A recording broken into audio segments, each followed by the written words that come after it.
Olaudah Equiano called it water full of worms, yet this sickening fluid was the difference between profit and death on the Middle Passage. Slave traders calculated every ounce, just 24 ounces a day, to keep over 10 million captives barely alive on voyages stretching up to 8 weeks, each body worth 20 to 50 pounds in ledgers, colder than the ocean itself.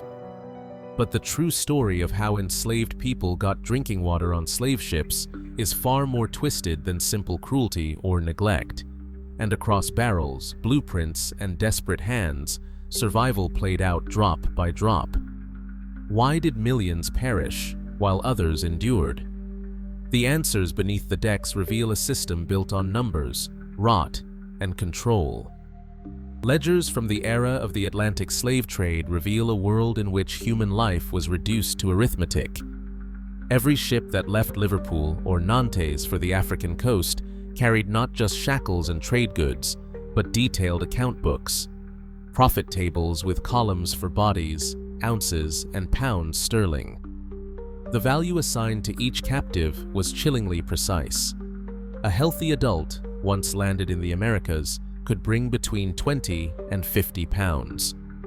For a ship carrying 400 people, the expected profit was calculated before the anchor even left the harbor. Water on these voyages was not simply a necessity. It was a line item, measured and rationed with the same cold logic as iron or tobacco. The daily water allowance per captive was set at 24 ounces, 2 small cups, barely enough to keep a person alive in the stifling darkness below deck. This figure appears again and again in ship manifests and provisioning records, not as a guideline for health, but as a survival minimum designed to protect the investment. The ledgers did not record thirst or suffering, but they did track loss. Every death at sea subtracted directly from the expected return. Blueprints of slave ships reveal the spatial logic of this calculus. Barrels of water, stacked alongside casks of salted beans and biscuit, took up precious room that could otherwise hold another body. The more barrels loaded, the fewer captives could be chained below. Ship owners and captains weighed these choices in pounds and shillings, not in lives. Trader manuals from the period spelled out the arithmetic. Calculate the minimum amount of water needed for the projected voyage, factor in the average death rate, and adjust cargo accordingly. The cost of an extra barrel was measured against the odds of delivering one more person alive to market. The economic logic extended to the labor itself. At African ports, enslaved people were forced to carry and load their own water supplies, hoisting heavy barrels that would later become their only source of life on the crossing. The records show no irony. The calculations continued, indifferent to the human hands that made them possible.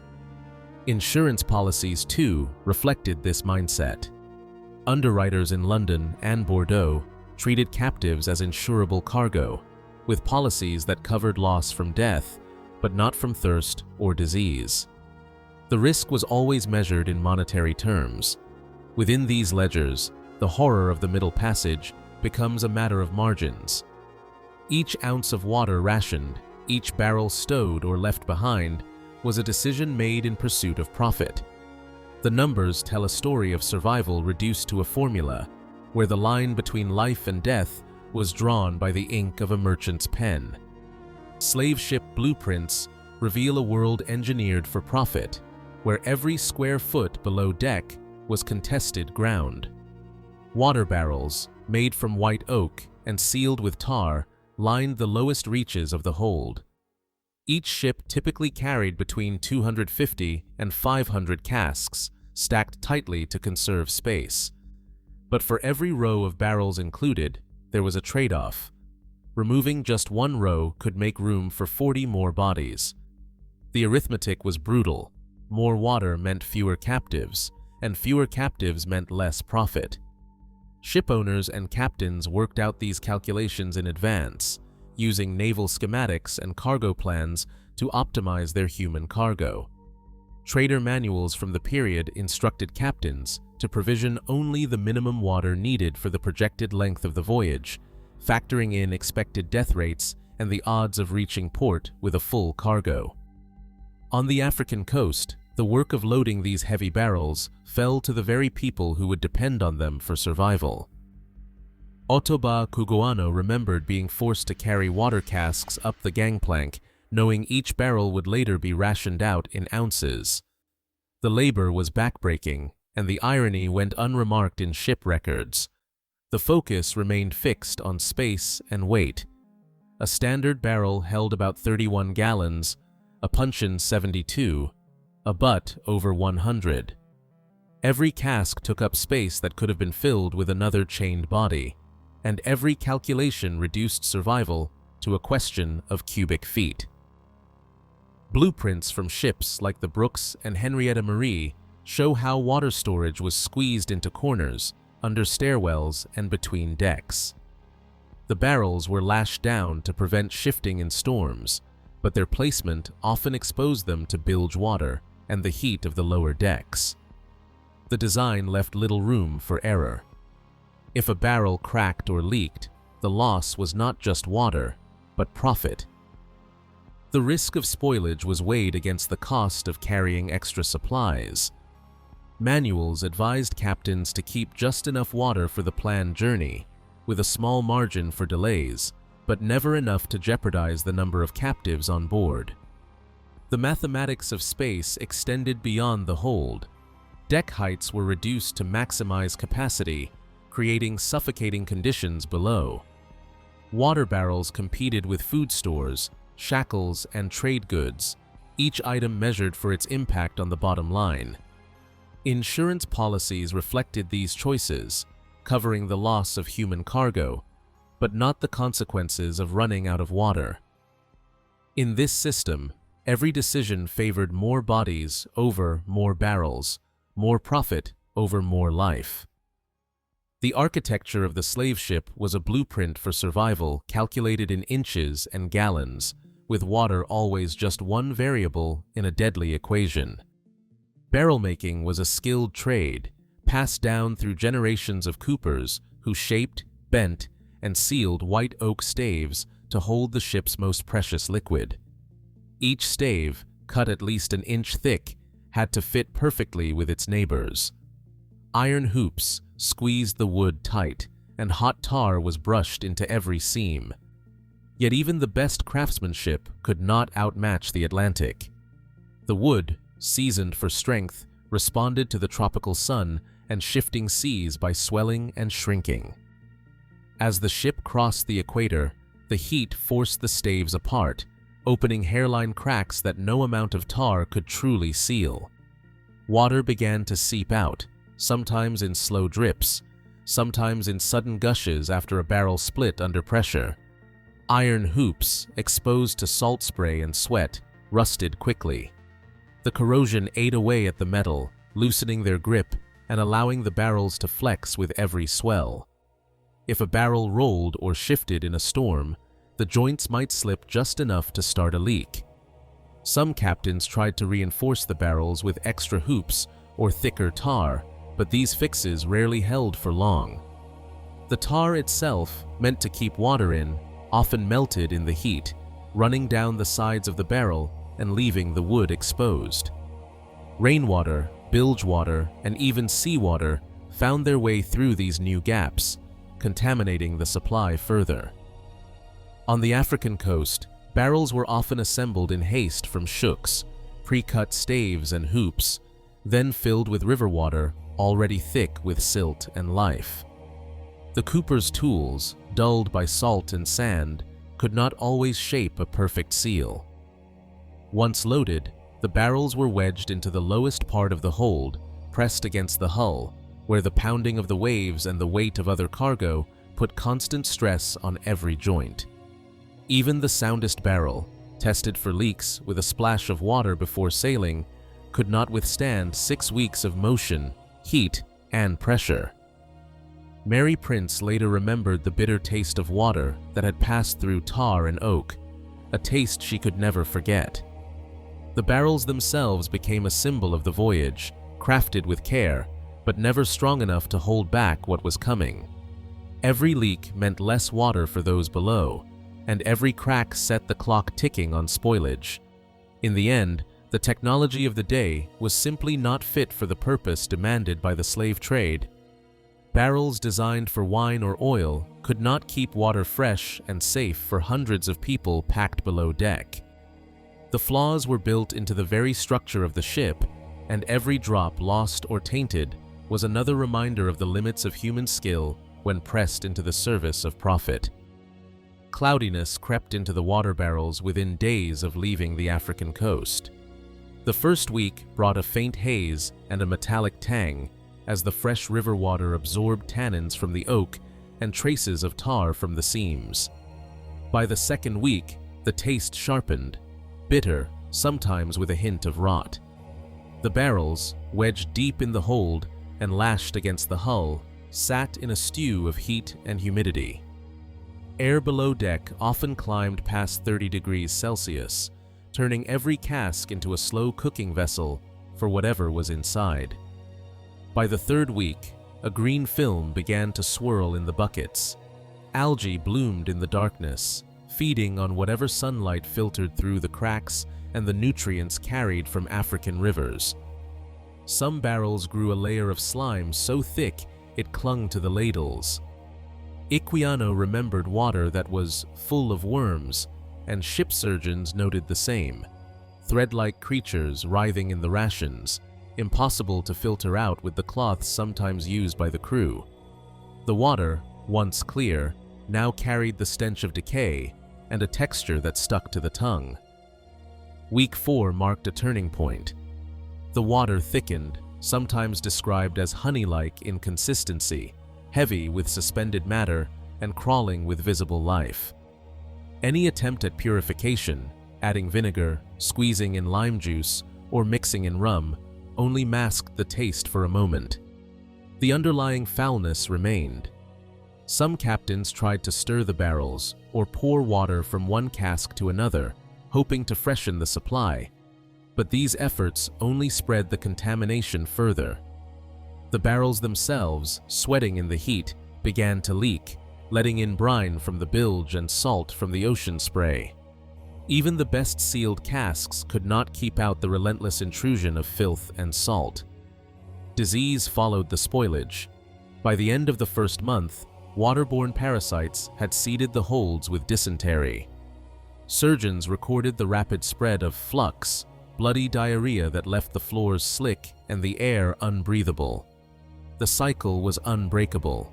Contaminated water caused illness, illness demanded more water, and the only relief came from the very source of the sickness. Children suffered most, their bodies unable to withstand the double assault of dehydration and infection. Crew logs noted that by the 5th week, even the healthiest captives showed signs of weakness, sunken eyes, cracked lips, confusion, and despair. The final weeks brought desperation. Some captives refused their rations, unable to force down the thick, foul liquid. Others fought for the first dip of the bucket, hoping to avoid the worst of the sediment. In rare moments of rain, hands reached through the grates to catch a few drops, prized above all else. The barrels, once a symbol of survival, became markers of time, a slow countdown from cloudiness to worms, from bitterness to death. Every day, the water grew heavier, and the hope of relief faded with each ladle drawn from the bottom of the cask. At dawn, the deck bell signaled the beginning of a ritual that shaped every day aboard the slave ship. The crew assembled with buckets and dippers, their movements practiced and precise. Enslaved Africans, chained and exhausted, were marched up in groups of 10. Each group was given exactly 5 minutes, no more, no less, to receive their water rations.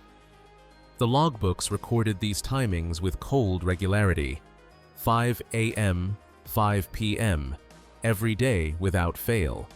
The water, ladled out by a crewman, was measured to the ounce. 8 ounces per person per session, poured into a small tin or wooden cup known as a pannikin. The bucket was passed down the line, each captive forced to drink quickly before time ran out. 5 minutes for 10 people meant only seconds for each to swallow what little they were given. If anyone hesitated, the guards barked orders or raised their whips. The threat was always present. Order must be maintained, and no one was allowed to take more than their share. The air during these ceremonies was thick with tension. The enslaved stood shoulder to shoulder, eyes fixed on the bucket, counting the moments until their turn. The water itself was already turning cloudy, carrying the taste of oak and tar from the barrels below. Sometimes it smelled faintly of rot. Still, it was all that stood between life and death in the suffocating heat below deck. Disease moved easily through these shared buckets. Dysentery, spread by contaminated hands and lips, claimed more lives than violence or storms. Yet the system never changed. Each group was watched closely by a guard, who kept the pace brisk and the portions exact. Crew members, standing apart, drank from separate stores. Clearer, cooler water reserved for those who held the keys. Within the ranks of the enslaved, the rules of the rationing ritual reinforced a harsh hierarchy. Those who cooperated with the crew, translators, intermediaries, or those who helped keep order, could sometimes bargain for an extra dipper. Others, labeled as troublemakers, found their share cut or withheld entirely. The sick, especially those with visible signs of dysentery, were often passed over or given less, their desperate thirst ignored by the men with the dippers. The daily routine allowed no room for protest or delay. The bell marked the end of each session, and the guards herded the group back below deck, making way for the next 10. The ceremony repeated until every captive had been given their small portion, the entire process unfolding under the watchful eyes of armed men. In the ledgers, this was recorded as efficiency, a system for managing cargo. For those forced to wait in line, it was a daily reminder of power, control, and the thin line between survival and despair. Dysentery swept through the lower decks with unstoppable force. Surgeons recorded that, during some voyages, up to 70% of deaths came from disease, most of them from what they called the flux. This was not just a word for illness, but a death sentence brought on by water so fouled it became a poison. As the barrels turned thick with slime and the buckets passed from hand to hand, bodies weakened by dehydration began to fail. Children, their bodies smaller and more vulnerable, died in clusters. Surgeons' logs noted that young captives, unable to keep down the thickened water, lost half their number before the ship reached land. The cycle was relentless. Contaminated water caused dysentery. Dysentery demanded more water, and the only source was the same bucket that had started the sickness. Guards watched the suffering with practiced detachment, sometimes denying water to those whose bodies showed the worst signs of illness. Crew logs describe how the sick were given less, not more, as if withholding water could somehow slow the spread. Those who could still move sometimes fought for the first dip of the bucket, hoping to avoid the worst of the sediment that settled at the bottom. Despair turned to action when the suffering reached its peak. In 1732, as a violent storm battered the ship and rain hammered the deck, a group of captives saw a chance for life. Testimonies from the period describe how, as the crew scrambled to secure the sails, anonymous leaders among the enslaved broke from the routine. Hands reached through the grates, desperate to catch rainwater running down the planks. Some managed to fill makeshift cups, soaking their clothing in the downpour and wringing it out for a few precious drops. For a moment, the normal order dissolved. Guards, distracted by the storm, lost control as captives fought for the clean rainwater, risking punishment for a taste of what the barrels could not provide. Resistance flared in other forms too. There were attempts to sabotage the crew's supplies, stories of barrels found emptied or tainted, though records seldom name those responsible. Secret networks formed below deck, with those who had managed to catch extra water sharing it in whispers, risking beatings if discovered. Children, often overlooked by the crew, sometimes became messengers, passing mouthfuls of rainwater or the last drops from a hidden cup between shackled adults. The crew responded with violence and deprivation. Those suspected of organizing resistance or hoarding water were singled out, their rations cut or denied entirely. Yet the pattern repeated. As disease claimed more lives and as hope faded, the will to defy the system grew stronger. Even in the face of overwhelming control, the enslaved found ways to fight for survival, sometimes in open revolt, sometimes in small acts of sharing that kept one more person alive for another day. The storm that brought the 1732 revolt passed, but the memory of that struggle for rainwater lived on in testimonies and ship logs. Each act of defiance, whether a whispered warning or a desperate dash for a rain-soaked plank, became a quiet answer to the violence of the ship. In the eyes of the crew, these were disruptions to be punished. In the memories of survivors, they were moments when, even in the grip of fatal sickness, the enslaved refused to surrender their humanity. Inside London's Guildhall in 1783, the courtroom filled with the sound of legal arguments over what had happened aboard the British slave ship Zong. The ship's owners, Gregson and Company, demanded compensation from their insurers for the loss of 133 enslaved Africans, thrown overboard during the voyage from Africa to Jamaica. Captain Luke Collingwood claimed the killings were a matter of necessity. He insisted that the Zong had run dangerously low on water, and that sacrificing part of the cargo was the only way to save the rest. The numbers told a different story. When the Zong finally docked in Jamaica, the ship's log showed 420 gallons of water still on board, enough for days of rations. Rain had poured down during the killings, filling casks and making the captain's claims harder to justify. Yet the legal question before the court was not murder, but property. In the words of Solicitor General John Lee, this is a case of chattels or goods. It is really so. It is the case of throwing over goods. For to this purpose, and the purpose of insurance, they are goods and property. The owners valued each lost life at £30. Their claim rested on the maritime law of general average, the rule that allowed jettisoned cargo to be written off as a shared loss, provided it was sacrificed for the preservation of ship and remaining cargo.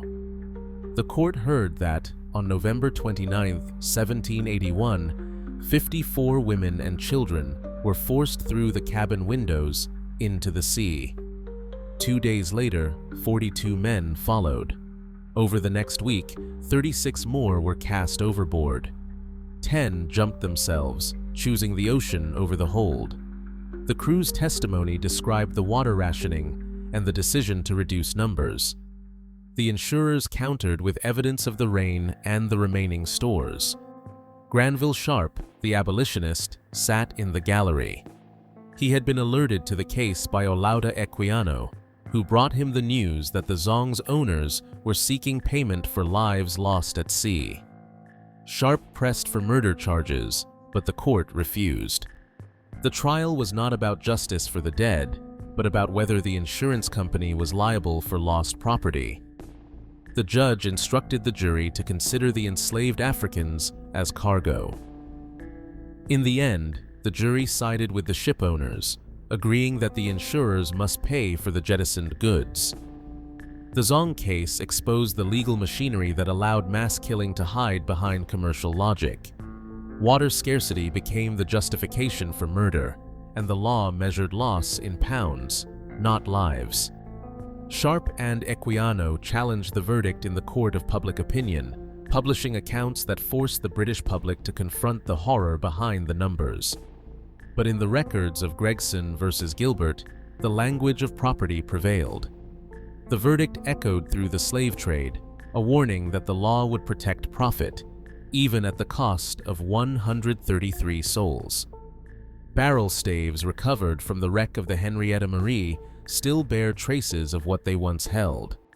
When microbiologists examined wood samples from these sunken casks, they found DNA from bacteria known to cause dysentery, matching strains that still threaten public health today. The same pathogens that once swept through the lower decks of slave ships now appear in modern outbreaks, linking the past to water crises in places like Flint, Michigan, and Jackson, Mississippi. Analysis of the barrels revealed not just bacteria, but mineral residues and organic films, evidence of water that had turned foul long before ships reached the Americas. Isotope testing pinpointed river sources along the West African coast, confirming that many casks were filled with water already teeming with life. Ship logs and surgeon notes described water that grew cloudy within days, then thickened as algal blooms and worms multiplied in the stagnant heat. By the third week at sea, the water was often undrinkable, but rationing continued. The cycle of contamination and disease that began in those barrels echoes in the chronic water insecurity faced by millions today. Public health researchers have traced the same types of dysentery and waterborne parasites from 18th century shipwrecks to present-day outbreaks in under-resourced communities. The pattern is clear.